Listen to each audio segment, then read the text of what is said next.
매주 월요일 정치권 뉴스와 쟁점을 가지고 이야기 나눠보는 대담한 대담 시간입니다. 배재대 행정학과 최호택 교수, 한국외대 초빙 교수인 정치평론가 유용화 박사 나오셨습니다. 두 분 어서 오십시오. 네, 안녕하십니까. 반갑습니다. 자, 지금까지 여야의 공천 상황을 한마디로 이렇게 평가를 해보면요. 민주당은 친명 횡재, 비명 횡사라는 말이 나오고요. 국민의힘은 현역 횡재, 신인 횡사라는 분석이 좀 일반적인 것 같습니다. 정당별로 한번 평가를 해보죠. 먼저 좀 더 시끄러운 민주당, 이 박사님 어떻게 보십니까? 시끄러운 건 사실인 것 같습니다. 네. 이 문제를 이재명 지도부가 빨리 수습을 해야 할 텐데 네. 수습하지 못하고 있는 건 현실인 것 같습니다. 네. 그 이유는 여러 가지 있겠지만 민주당의 이재명 지도부와는 이것을 공천개혁이다, 물갈이 공천이라고 얘기하고 있지만 그렇죠. 탈락한 현역 의원들은 이것은 뭐 비명계 학살이다, 네. 이재명 사당하라고 네. 나가면서 기자회견도 하고요, 그렇죠. 탈당도 하고 있는 상황인 것 같습니다. 네. 물론 이 문제에 대해서 이제 국민의힘과 민주당은 좀 다르죠. 민주당이 야당이기 때문에 뭐 줄 게 없잖아요. 네. 그러니까 특히 이재명 대표가 아직 뭐 유력한 대권 후보긴 합니다만 아직 권력을 확실히 장악하지 못하고 있고, 그래서 제 생각에는 이 문제를 빨리 수습하는 것이 더 중요한 게 아니냐. 물론 공천개혁과 물갈이 공천을 해야지만 또 지도력과 정치력을 발휘해서 재빨리 수습하는 것이 좀 좋은 길이 아니겠냐, 그런 생각을 하고 있습니다. 비명계의 반발을 수습하는 게 민주당으로서는 지상과제다.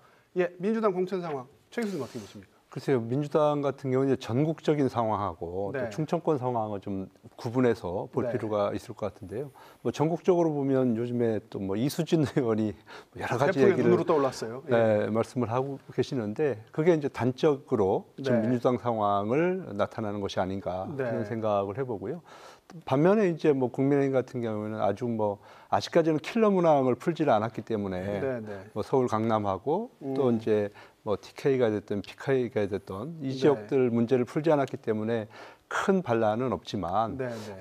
이제 그러다 보니까 이제 전국적으로 놓고 봤을 때는 민주당은 상당히 시끄러운 상황이고 네, 네. 그다음에 국민의힘은 지금 이제 그냥 바람이 그냥 잔잔하게 불고 있는 그런 상황이다. 그러나 충청권 같은 경우는 좀 다른 것 같아요. 오히려 국민의힘이 좀 시끄러운 것 같아요. 시끄럽다. 네, 예. 오히려 국민의힘이 시끄럽고 민주당 같은 경우에는 확실하게 친명은 친명대로 구제를 좀 받는 것 같고요. 네. 그러나 이제 비명들이 거기에 대해서 이렇게 강하게 뭐 어필하거나 그러지를 않고 아직까지는 이제 순수하게 좀 따라가고 있는 입장이기 때문에 충청권 내부에서는 민주당은 오히려 국민의힘보다 좀 잠잠한 그런 상황이다, 이렇게 보시면 최 될 것 같습니다. 교수님이 뭐 국민의힘의 충청권 얘기까지 해주셨는데 국민의힘 얘기 박사님께 다시 여쭤보면 뭐 좀 상대적으로 잡음이 없긴 하지만 감동도 없고 뭐 변화도 없다, 이런 평가도 나옵니다. 국민의힘 공천은 어떻게 보세요? 뭐 회전문 공천이다. 현역 네. 의원이 다 탈락하는 살았죠. 경우가 빵이죠. 네. 제로이기 때문에 그것은 결국은 정치적으로 분석해 보면은 오늘 29일 며칠 안 남았지만 김건희 여사에 대한 특검법 재의결 문제가 가장 영향을 미치지 않았겠냐, 이런 판단이 제가 보기엔 유력한 것 같습니다. 충청권 얘기하셨는데 민주당에 굳이 비명 친명은 안 했을 때 이 정철민 의원이라든가 박수현 전 그 홍보수석이라든가 네. 그리고 조한기, 어기구, 강훈식, 이 사람들 친명 아닙니다. 예. 그러니까 실제로 그러니까 상당히 일각에서 얘기하는 것처럼 어떤 프레임처럼 뭐 친명 대 비명이다 그러는데 충청권에 한해서는 뭐 다른 데도 마찬가지지만 네. 충청권에는 뭐 친명이 그렇게 특세하는 그러한 공천은 이루어지지 않은 것으로 보입니다. 두 분 의견이 좀 공통적이네요. 예, 그러니까 이제 그렇지만은 지금 이제 충청권에서 가장 핵심적인 친명 인사가 누구냐면 대덕구의 박정현 최고위원이지 않습니까? 지금 그 민주당에 네. 그분하고 지금 이제 또 박영순 의원이 이제 지금 이제 조만간 아마 경선을 치르게 되는데 아마 주위 또 지역에서는 대부분 또 아무래도 그 이재명의 사람이다 보니까 좀 그쪽으로 많은 그런 페이버가 좀 주어지는 것이 아닌가, 뭐 그런 얘기들 좀 많이 좀 하고 있는 거고요. 그러나 이제 보는 입장에서 네. 그러니까 지역에서 봤을 때 우리가 봤을 때는 아까 그 언급하신 분들이 그게 다 비명은 아니고요. 또 친명에 가까우신 분들이 많다라고 생각을 한다는 게 이제 문제라는 것이죠. 예. 아니, 팩트입각에서 제가 말씀드린 거고요. 강훈식 의원이 언제 친명입니까? 이재명 측근도 아닌 거고요. 그리고 어기구 의원이라든가 그리고 문재인 정부 때 청와대 홍보수석을 했던 누굽니까?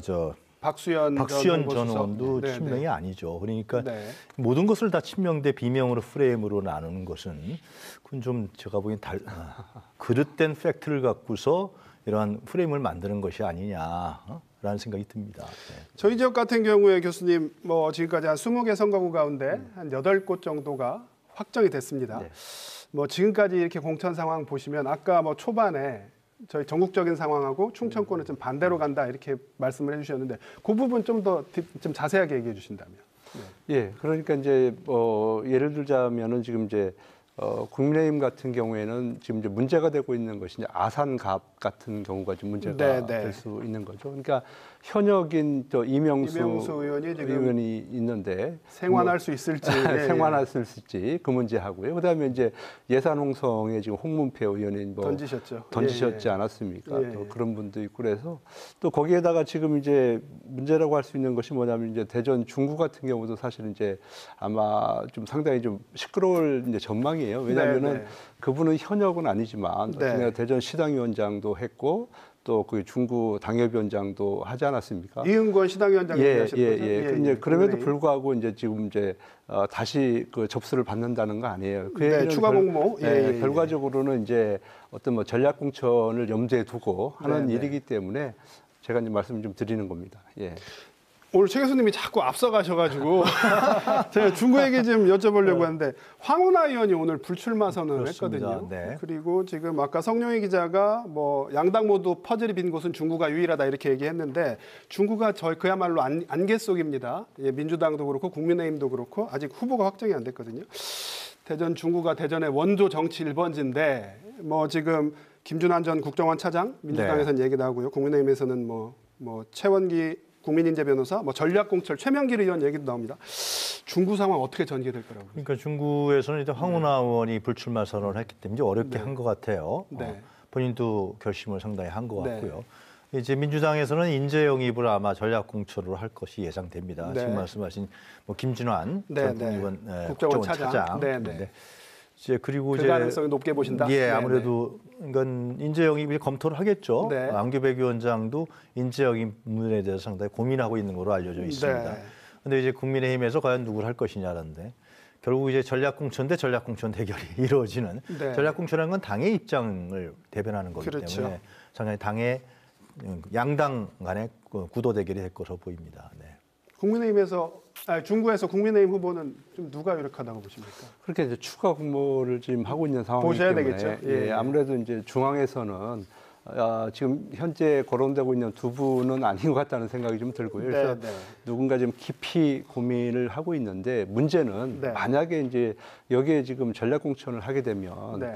과연 이은권 전 시당위원장이나 이런 분들이 가만히 있겠느냐. 기존 당원들의 반발이 있을 거다. 그럼요. 당원들의 네, 네. 반발도 있고 또 자칫하면 무소속 출마도 예상되기 때문에 네, 네. 상당히 당 입장에서는 지금 좀 힘든 그런 결정을 앞두고 있다 이렇게 보시면 될 것 같습니다. 네. 뭐 여야 공천 작업이 이번 주 안에는 대부분 마무리될 것 같고요. 네. 다음 주 정도 되면 윤곽이 나올 텐데 그 얘기는 곧 제3지대의 이삭죽기도 시작된다는 뜻이잖아요. 개혁신당 새로운 미래. 충청권에서 어떻게 개혁신당으로 갈아탈 현역 아니면 개혁신당의 파괴력 혹시쯤 뭐 얘기하실 근데 만한 역대 부분이 있을까요? 총선을 봤을 때 이삭죽기에서 선거한 적이 없습니다. 없다. 네, 네. 공천에서 탈락한 사람이라든가 네, 네. 하위 20%에 들었던 사람 결격 사유가 있다라고 유권자들이 보기 때문에 네, 네. 특별한 네. 아주 이제 정치적 불리함이라든가 정적 제거용으로 탈락한 사람들 외에는 네, 네. 사실상 이삭죽기 한다 그래도 이낙연 전 대표의 새로운 미래가 이제 민주당 탈락해서 와라 그러는데 지금 뭐 그러고 있죠. 예, 예. 제가 봤을 때는 워낙 없으니까 그런 거 아니냐. 네. 뭐 개혁신당도 마찬가지로 이제 국민의힘에서 탈락한 사람들을 원하는 것 같은데 탈락한 사람이 없거든요 현재요. 예, 그렇기 때문에 아마 스스로 네. 지금 이준석 전 대표도 대구에 출마해야 되는 거 아니냐 그런 얘기가 다시 네, 나오는 네. 것 같고 결국은 비례 의석수가 아마 개혁신당과 새로운 미래의 향후 향배를 결정하지 않을까 그런 생각이 듭니다. 지역구에서 특히 충청권에서 개혁신당은 파괴력이 없을 것이다. 전국적으로도. 뭐 김종민 의원 한 사람 정도 새로운 미래에서 논산에서 나올 것 같은데요. 네. 김종민 의원도 판단을 어떻게 할지 두고 뭐 봐야겠죠. 김종인 의원도 어디 출마할지도 사실 좀 예. 불투명한 상황이었어요. 제3지대 파괴력 어떻게 보십니까?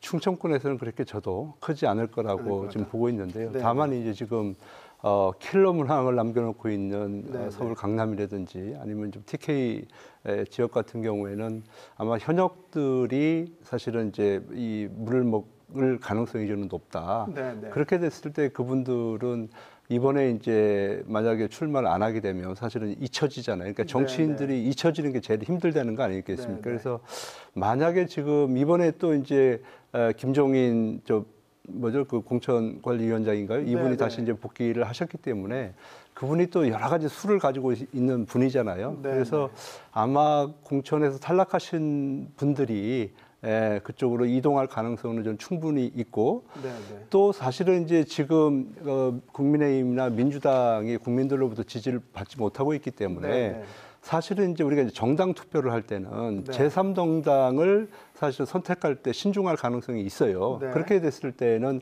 아마 제3정당이 아무래도 뭐 국민의힘이나 민주당을 대신하는 정당보다는 높게 지지를 받을 가능성이 좀 충분히 있다 이렇게 보고 있습니다. 마지막으로 짧게 대답해 주신다면 총선이 이제 한 40일밖에 안 남았는데 이 뭐 충청권 민심에 결정적인 영향을 줄 수 있는 변수가 있다. 짧게 얘기해 주신다면 뭐가 지금 변수로 따져본다면 윤석열 정권의 대한 심판론, 그다음에 지금 벌어지고 있는 의료 대란 문제, 의료 대란을 어떻게 잘 해결하느냐, 그리고 이제 공천 파열음 문제, 그다음에 이제 김건희 여사에 대한 특검법 재결 문제 이런 주요 변수들이 있는데 이게 지금 40일 남겨놓고 저도 어느 것이 더 앞서거니 뒤서거니 할지 여론조사도 상당히 다르게 나오는 것 같고요. 양당이 어떠한 입장을 스탠스를 취하냐 이게 중요할 것 같습니다. 교수님 변수 뭐가 있다 짧게 말씀해 주신다면. 저는 뭐 그 전국적인 이슈보다는 우리 충청권 같은 경우에는 지금 자치단체장들이 얼마나 잘 하고 있느냐, 얼마나 성과를 내고 있느냐 이것이 아마 이번 선거의 중요한 변수라고 저는 보고 있습니다. 지방자치에 대한 평가가 변수가 될 것이다. 알겠습니다. 오늘 말씀 여기까지 듣겠습니다. 고맙습니다. 감사합니다. 네.